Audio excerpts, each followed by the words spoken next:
Lathe പാർട്സിനെ കുറിച്ചാണ് ഇന്നത്തെ video വിശദമായിട്ട് കാണാം.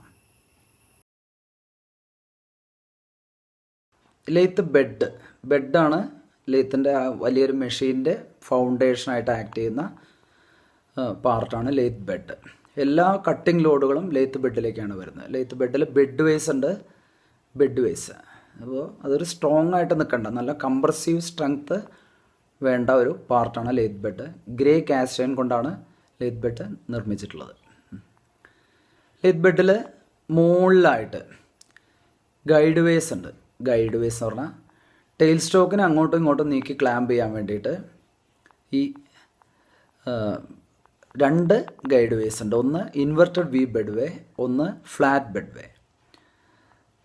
അപ്പോൾ അങ്ങനെ രണ്ട് സെറ്റ് ഓഫ് ഗൈഡ് വേസ് ആണ്. ഒന്ന് ടെയിൽ സ്റ്റോക്കിന് മൂവ് ചെയ്യിക്കാൻ വേണ്ടിയിട്ടും ഒന്ന് കാരേജിന് മൂവ് ചെയ്യിക്കാൻ വേണ്ടിയിട്ടും. അടുത്തൊരു പാർട്ടാണ് ഹെഡ് സ്റ്റോക്ക്. ഹെഡ് സ്റ്റോക്കാണ് സ്പിൻഡിലേക്ക് പവർ കിട്ടുന്നത് ഹെഡ് സ്റ്റോക്ക് വഴിയാണ്. അപ്പോൾ ഹെഡ് സ്റ്റോക്കിൽ നിന്ന് മോട്ടോർ ഉണ്ടാവും.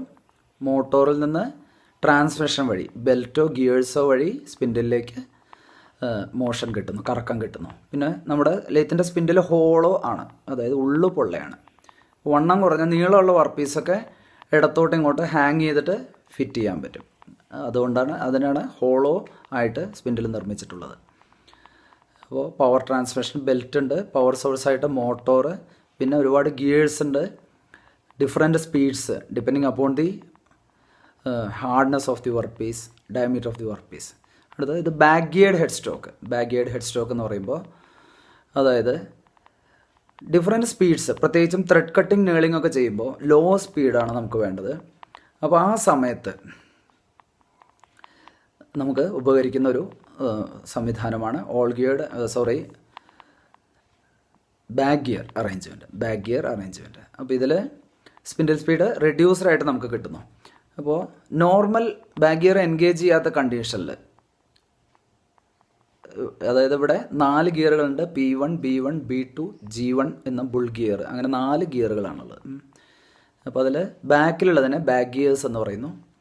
പിന്നെ ഒരു ലിവറുണ്ട്, അതായത് സ്റ്റെപ്പ്ഡ് കോൺപുള്ളി വഴിയാണ് നമുക്ക് ഡ്രൈവ് കിട്ടുന്നത്, ഡിഫറെൻറ്റ് സ്പീഡ്സ് കിട്ടുന്നത്. അപ്പോൾ ബാക്ക് ഗിയർ എന്ന് പറയുമ്പോൾ നമുക്ക് ബാക്ക് ഗിയർ എൻഗേജ് ചെയ്തിട്ടില്ലെങ്കിൽ എന്താണ് സംഭവിക്കുന്നത് നോക്കാം. പവർ അങ്ങനെ നോർമലായിട്ട് തിരിയുന്നു, അതായത് ബാക്കിലുള്ള ഗിയറുകൾ ഇപ്പോൾ പ്രസക്തമല്ല, അതിനൊരു റോളൊന്നുമില്ല, നോർമലായിട്ട് തിരിയാണ്.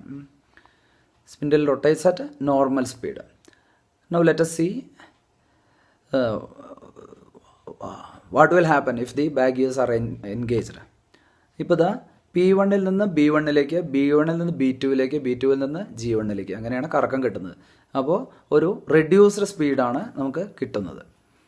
ഇതാണ് ബാക്ക് ഗിയർ അറേഞ്ച്മെൻറ്റിൻ്റെ ഉപയോഗം. അടുത്ത പാർട്ട് ടെയിൽ സ്റ്റോക്ക്. അപ്പോൾ ടെയിൽ സ്റ്റോക്ക് ലോങ് ആയിട്ടുള്ള വർക്ക് പീസ് ടേൺ ചെയ്യുന്ന സമയത്ത് റൈറ്റ് സൈഡിൽ സപ്പോർട്ടായിട്ട് ആക്ട് ചെയ്യുന്ന ഒരു പാർട്ടാണ് ടെയിൽ സ്റ്റോക്ക്. ഇമ്പോർട്ടൻ്റ് ആയിട്ടുള്ള പാർട്ടാണ്. അപ്പോൾ സാധാരണ ബിറ്റ്വീൻ സെൻറ്ററിൽ വെച്ചിട്ട് ആണ് ലോങ് വർക്കൊക്കെ ചെയ്യാം. അപ്പോൾ ലെഫ്റ്റ് സൈഡിൽ ഹെഡ് സ്റ്റോക്കിൽ ഒരു ലൈവ് സെൻറ്റർ ഉണ്ടാവും, ടെയിൽ സ്റ്റോക്കിൽ ഡെഡ് സെൻറ്റർ ഉണ്ടാവും. രണ്ട് സെൻറ്ററിന് ഇടയ്ക്കാണ് വർക്ക് പീസ് നമ്മൾ പിടിക്കുന്നത്. ഇതാണ് ടെയിൽ സ്റ്റോക്കിൻ്റെ റോള്. ഇനി ടെയിൽ സ്റ്റോക്കിൻ്റെ പാർട്സ് നോക്കാം. ടെയിൽ സ്റ്റോക്കിന് ഒരു സ്പിൻഡിലുണ്ട്, ടെയിൽ സ്റ്റോക്ക് സ്പിൻഡിൽ, ഒരു ഡെഡ് സെൻറ്റർ വെച്ചിട്ടാണ്. ഡെഡ് സെൻറ്റർ ഒഴിവാക്കിയിട്ട് നമുക്ക് ഡ്രില്ലിംഗ് പോലത്തെ വർക്കുകളൊക്കെ ചെയ്യാം. ഡെഡ് സെൻറ്റർ അഴിച്ചു മാറ്റാൻ പറ്റുന്നതാണ്. സ്പിൻഡിൽ ക്ലാമ്പിംഗ് ലിവർ എന്ന് പറഞ്ഞാൽ സെൻറ്റർ സപ്പോർട്ട് ചെയ്ത് കഴിഞ്ഞാൽ ഈ സെൻറ്റർ പിന്നിലേക്ക് പോരാതിരിക്കാൻ വേണ്ടിയിട്ട് ഈ ക്ലാമ്പിംഗ് ലിവർ നമ്മൾ ലോക്ക് ചെയ്യുന്നു. പിന്നെ ഹാൻഡ് വീൽ കൊടുത്തിട്ടുണ്ട്. ഹാൻഡ് വീൽ എന്ന് പറയുമ്പോൾ ഡ്രില്ലിംഗ് ചെയ്യാൻ വേണ്ടിയിട്ടാണ്. പിന്നെ താഴെ ക്ലാമ്പിംഗ് ബോൾട്ട്. ടെയിൽ സ്റ്റോക്ക് ഒരു പ്രത്യേക പൊസിഷനിൽ ക്ലാമ്പ് ചെയ്യാൻ വേണ്ടിയിട്ടാണ് ക്ലാമ്പിംഗ് ബോൾട്ട് ഉപയോഗിക്കുന്നത്. അപ്പോൾ ലോങ് ആയിട്ടുള്ള വർക്കുകൾ ചെയ്യാൻ വേണ്ടിയിട്ട്, സപ്പോർട്ട് ചെയ്യാൻ വേണ്ടിയിട്ടും അതുപോലെ ഡ്രില്ലിംഗ് ഒക്കെ ചെയ്യാൻ വേണ്ടിയിട്ടാണ് ടെയിൽ സ്റ്റോക്കിൻ്റെ ഫംഗ്ഷൻ അവിടെയാണ് വരുന്നത്. അടുത്തൊരു പാർട്ടാണ് കാരേജ്. അപ്പോൾ ടൂളിന് ആവശ്യമുള്ള മൂവ്മെൻറ്റ് കൊടുക്കുക എന്നുള്ള ധർമ്മമാണ് കാരേജിനുള്ളത്. അതിൻ്റെ പാർട്സ് മുകളിൽ saddle, cross slide, compound rest, tool post and apron, ഇത്രയും പാർട്സാണുള്ളത്. അപ്പോൾ വർക്ക് പീസ് ഇങ്ങനെ തിരിയുമ്പോൾ അതിനെ അഗെയിൻസ്റ്റായിട്ട് നമ്മൾ ടൂൾ ഫീഡ് ചെയ്ത് കൊടുക്കുന്നു. ടൂളിന് ആവശ്യമുള്ള ഫീഡ് കൊടുക്കുക. അപ്പോൾ അതാണ് കാരേജിൻ്റെ ഫങ്ഷൻ. അപ്പോൾ ഇത് സാഡിൽ എന്നുള്ള പാർട്ട് എച്ച് ഷേപ്പുള്ള കാസ്റ്റിംഗ് ആണ് സാഡിൽ. അപ്പോൾ ഇപ്പോൾ ഈ തിരിച്ചിലാണ് അപ്പോൾ ലോഞ്ചിറ്റ്യൂഡൽ ഫീഡ് കിട്ടുന്നത്, അതായത് വർക്ക് പീസിൻ്റെ ഡയമീറ്റർ കുറയാനുള്ള ഫീഡ്, ലോഞ്ചിറ്റ്യൂഡൽ ഫീഡ്. അടുത്ത് ക്രോസ് ഫീഡ് കൊടുക്കാൻ വേണ്ടിയിട്ട് ഫേസ് ചെയ്യുമ്പോൾ ചെയ്യുന്നതാണ് ക്രോസ് ഫീഡ്. അപ്പോൾ അതിന് ഉള്ള പാർട്ടാണ് ക്രോസ് സ്ലൈഡ്. അതാ ക്രോസ് സ്ലൈഡ് അത് മൂവ് ചെയ്യുന്നത് കാണുന്നു. അടുത്ത പാർട്ട് കോമ്പൗണ്ട് റെസ്റ്റ്. കോമ്പൗണ്ട് റെസ്റ്റിൻ്റെ മുകളിലാണ് ടൂൾ പോസ്റ്റ് വരുന്നത്. ഒരു ആംഗുലർ ഫീഡ്, അതായത് ടേപ്പർ ടേണിങ്ങിനും കോമ്പൗണ്ട് റെസ്റ്റ് ഉപയോഗിക്കുന്നു.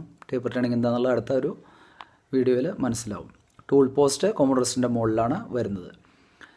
ടൂൾ പോസ്റ്റിൽ ടൂള് പിടിപ്പിക്കുന്നു, ടൂൾ വെച്ചിട്ടാണ് കട്ട് എടുക്കുന്നത്.